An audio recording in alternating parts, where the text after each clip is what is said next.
Investment. Have you ever wondered why no matter how much money people make, most of them still live paycheck to paycheck? You'll be surprised to know that nearly 90% of people struggle to save anything at all. It's not always because they're poor or don't earn enough. It's because of hidden habits, wrong priorities, and financial traps that no one talks about. Today, I'm going to break down exactly why people fail to save money, and by the end, you'll clearly understand what's holding you back and how to finally escape the cycle. Most people think that saving money is all about discipline or earning more, but the truth is far more subtle. One of the biggest reasons people fail to save money is because they completely underestimate their daily expenses. On the surface, those little purchases feel harmless. You grab a cup of coffee on your way to work. Investment. You order food delivery instead of cooking. You sign up for a streaming service because it's only a few dollars a month. None of these decisions feel like they are wrecking your financial life in the moment. In fact, most people would laugh if you told them that their small spending habits are the main reason they can't save. But here's the reality: the small habits are exactly what's keeping them broke. It's what I like to call financial leaks. Think of your income as a bucket filled with water. If the bucket has holes in it, no matter how much water you pour in, it will always drain out. Those holes represent the small, unnoticed expenses that keep your savings empty. If you spend $5 a day on coffee, that's $150 a month. Add $200 for food delivery, $50 for unused subscriptions, another $100 on impulse shopping. And suddenly you're wasting $500 every single month without even realizing it. That's $6,000 a year gone. Money that could have been invested, money that could have built an emergency fund, or money that could have bought you real freedom. But instead, it vanishes on autopilot. What makes this worse is that people genuinely believe they know where their money is going. They'll say things like, "I don't spend that much. I'm careful with money." But when they actually track their expenses, they're shocked. Most people underestimate their true spending by at least 20 to 30%. That means if you think you spend $2,000 a month, chances are it's closer to $2,500 or even $3,000. And this gap between what you think you spend and what you actually spend is the reason you feel like money just disappears.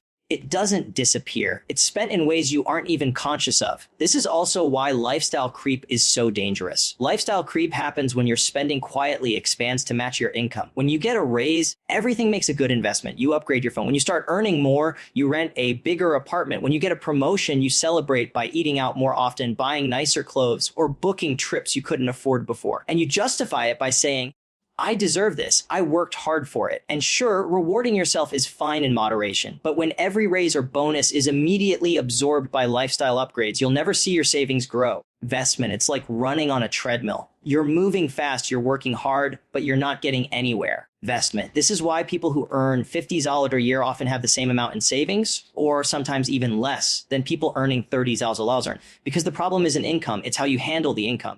If you're constantly expanding your lifestyle to match your paycheck, then saving money becomes impossible. And here's the dangerous illusion: the more you make, the more you assume you'll be able to save. And if your habits are bad at a lower income, they'll be even worse when you start making more. Earning more money doesn't fix the problem. It magnifies it. Think about this for a moment.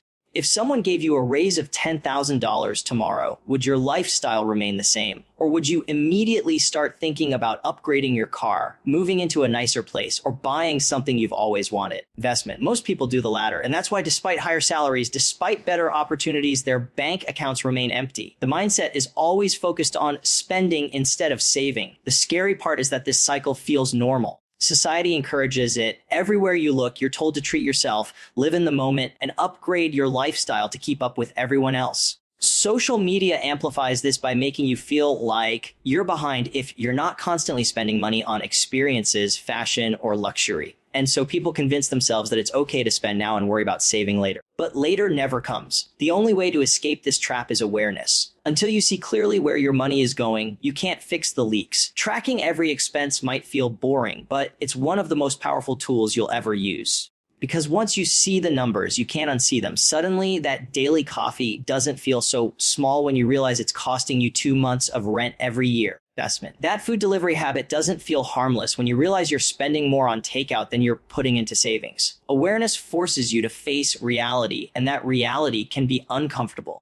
And it's also the first step to building real financial freedom. And here's the truth: saving money isn't about cutting out everything fun. It's not about living miserably or denying yourself enjoyment. It's about recognizing the difference between mindless spending and intentional spending. When you cut out the leaks, when you stop underestimating your expenses, you create room for saving without feeling deprived. Investment. And that's the key, because until you face the small daily habits that drain your income, you'll never be able to build the financial security you want. One of the most common reasons people fail to save money has nothing to do with how much they earn or even how much they spend. It's psychological. Most people tell themselves they'll start saving later. They convince themselves that saving is something they'll do once they get a raise, once they get a new job, once their debts are paid off, or once life feels a little more stable. But here's the truth, later never comes. The habit of saving doesn't magically appear when your income increases. If anything, the more money you make, the easier it is to justify spending more. And the harder it becomes to build the discipline of saving. Think about it. How many times have you said to yourself, when I make just a little more money, I'll start saving seriously? Maybe you've even believed that once you hit a certain income level, saving would be automatic. But what actually happens? The moment you get a raise or earn a bonus, your lifestyle creeps upward. You start spending a little more freely because you feel like you've earned it. And instead of saving the extra income, you absorb it into your spending, leaving yourself in the same financial position as before. The dangerous illusion is that higher income equals financial security. But without the right mindset, higher income just equals higher expenses. The reason this happens is because saving isn't about money, it's about habits. If you can't save when you earn a small amount, you won't suddenly become a disciplined saver when you earn more. The numbers change, but the habits stay the same. Saving requires intentionality. It requires you to put your future ahead of your present. And that's where most people fail. The temptation of instant gratification is too powerful. Buying something now feels more rewarding than setting that money aside for the future. And because the future feels so far away, most people don't feel the urgency to start saving today. But here's the harsh reality: time is your greatest asset when it comes to money. Every dollar you save early in life is worth more than the dollars you save later because of the power of compounding. When you delay saving, you're not just losing money, you're losing time. And time is something you can never get back. This is why people in their 30s, 40s, and even 50s look back and say, I wish I had started saving earlier. They realize too late that waiting for the perfect moment to save was the biggest financial mistake of their lives. Let me give you an example. Imagine two people. One starts saving $200 a month at age 22 and stops at 32. The other waits until 32 to start saving and contributes at $200 every month until they're 60. Who ends up with more money at retirement? Surprisingly, the person who saved for just 10 years early on ends up with more, simply because they gave their money more time to grow. This is the power of starting now, even with small amounts. Yet, most people don't take advantage of it because they believe they'll have plenty of time later. This mindset of procrastination doesn't just stop people from saving. It creates a cycle of financial stress. Investment. People live paycheck to paycheck, telling themselves it's temporary, that next year will be better. But then life happens. An emergency pops up. A car breaks down. Medical bills come in. Suddenly they realize they have no cushion. Investment. No emergency fund, no safety net, and the stress of constantly living on the edge makes life even harder. Saving money is not just about building wealth, it's about peace of mind. Without savings, you're always one unexpected event away from financial disaster. And yet, people still wait. They tell themselves they'll start once things calm down, once the kids are older, once debts are paid off, once the economy improves. Investment. But the truth is, there will never be a perfect time to start. Life will always have challenges, expenses, and uncertainties. The only perfect time to start saving is right now. And even if all you can set aside is a small amount, it builds the habit. Because once you start, you realize that saving isn't about how much you put away. It's about consistency. This is why the 10% of people who successfully save money do it differently. They don't wait for the right time. They don't wait until they feel ready. They simply make saving a priority and stick to it no matter what. They pay themselves first, even if it's just a tiny amount. And over time, that tiny amount grows into something meaningful. Man, if you want to stop being part of the 90% who fail, you need to shift your mindset. Stop thinking of saving as something you'll do later, and start thinking of it as something you must do today. Because the reality is, if you can't save 50 out of 500, you'll never save 500 out of 5,000 a losing. The discipline has nothing to do with the number. It has everything to do with the habit. And the sooner you start building that habit, the sooner you'll break free from the cycle that traps most people forever. One of the most overlooked reasons why people fail to save money is because they rely too heavily on credit. Credit cards, personal loans, buy now, pay later schemes, investment, financing plans. These things have become so normal in everyday life that most people don't even realize how much they're costing. On the surface, credit looks harmless. You see a product you want, and instead of paying for it all at once, Investment. You're told you can break it down into easy monthly payments. Suddenly, something expensive feels affordable because you only have to think about the small installment, not the full price. Investment. It tricks the brain into believing you can afford more than you actually can. But here's the trap. When you pile up several small payments,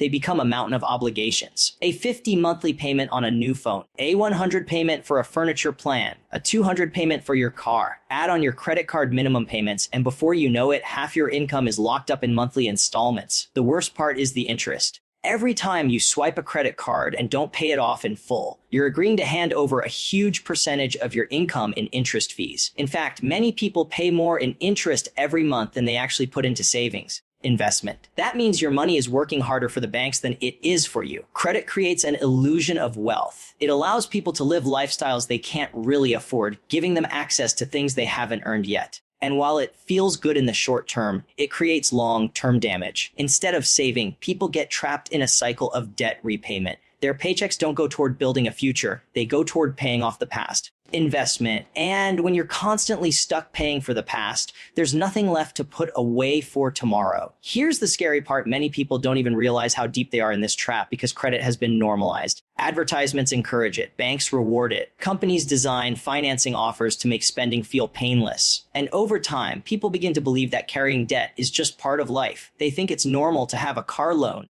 investment, a credit card balance, a personal loan, and maybe even a buy now, pay later plan all at the same time. But being normal financially isn't something to be proud of, because normal means living paycheck to paycheck, drowning in debt, and having no savings at all. And let's talk about the emotional side of this. Debt is stressful. It weighs on you constantly. Even if you don't think about it every day, it sits in the back of your mind, creating pressure. Investment. Every time a bill comes in, every time you see that balance on your credit card statement, you're reminded that you don't truly own the things you've bought. They still belong to the bank until you pay them off. And that weight makes it even harder to think about saving because mentally you feel like you're already behind. What makes this worse is that most people don't connect the dots between credit and their inability to save.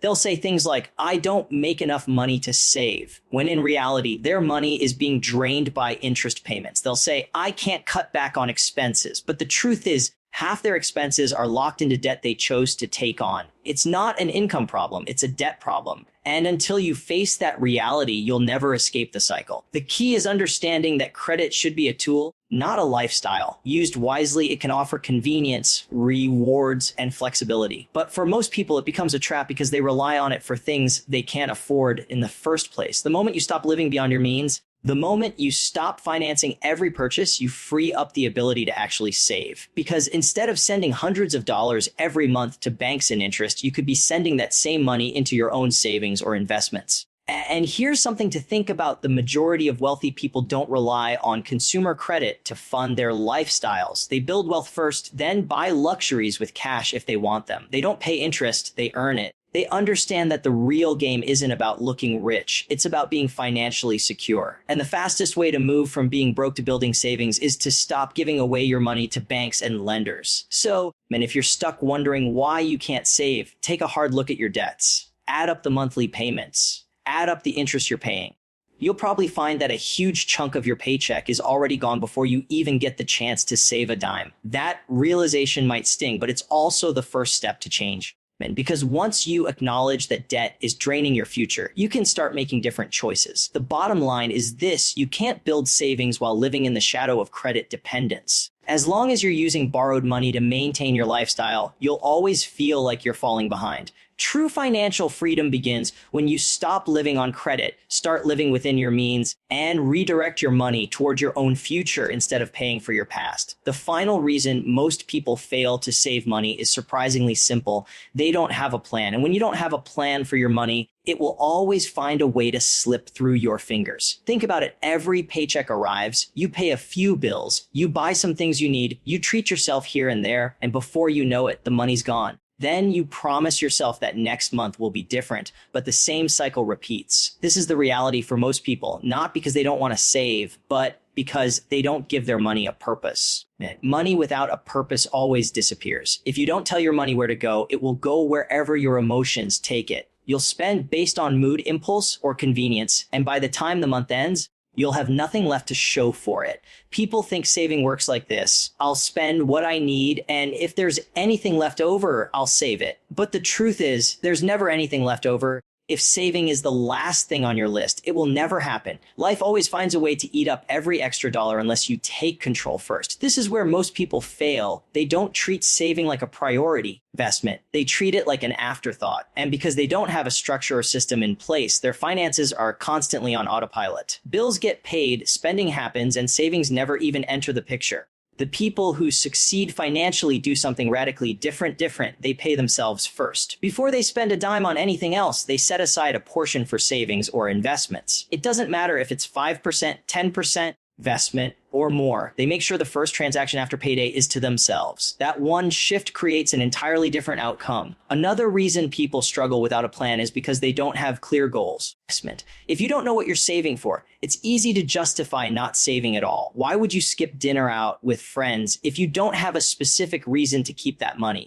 But if you know you're saving for a down payment on a house or building an emergency fund or planning for retirement, suddenly every dollar has meaning. You see the bigger picture, and that makes it easier to say no to short-term temptations. Goals give you focus, and focus gives you discipline. Without that, saving feels pointless, and pointless actions never last. The lack of planning also creates financial chaos. Without a budget, people have no idea how much they can safely spend. Investment. They guess, they hope, they assume, and those assumptions lead to overspending. This is why people constantly feel like their paychecks vanish. It's not that their income isn't enough. It's that they don't track or control it. A simple written budget or even just a spending plan can transform everything. Because once you see where your money is going, you gain control over it. You stop being reactive and start being intentional. And intentional money always works harder for you. Let's look at it another way. Imagine running a business without a plan. No budget, no records, no targets. That business would fail almost immediately. Yet most people treat their personal finances exactly like that.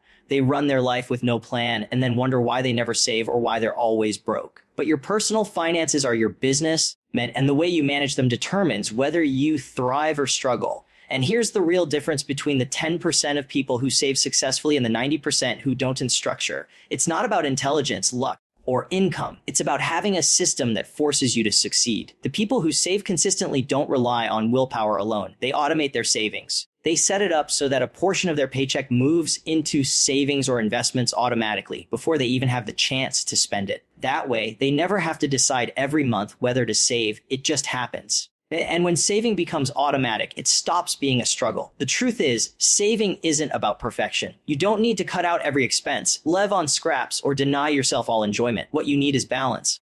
You need a plan that allows you to live comfortably now while still preparing for the future. And that balance only comes when you make saving intentional instead of optional. Even if you start with a small percentage investment, the habit matters more than the number. Over time, those small amounts grow and the discipline you build becomes priceless. So when you ask why so many people fail to save money, the answer isn't complicated. It's because they drift through life without a plan, hoping that one day something will change. But nothing changes by accident. The only way to break out of the cycle is to decide where your money will go before it disappears. Pay yourself first. Give your money a job. Set clear goals. Automate the process and stop waiting for the perfect time, because the perfect time doesn't exist. The people who succeed aren't the ones who make the most money. They're the ones who create a plan and stick to it. And that single decision is what separates financial freedom from financial struggle.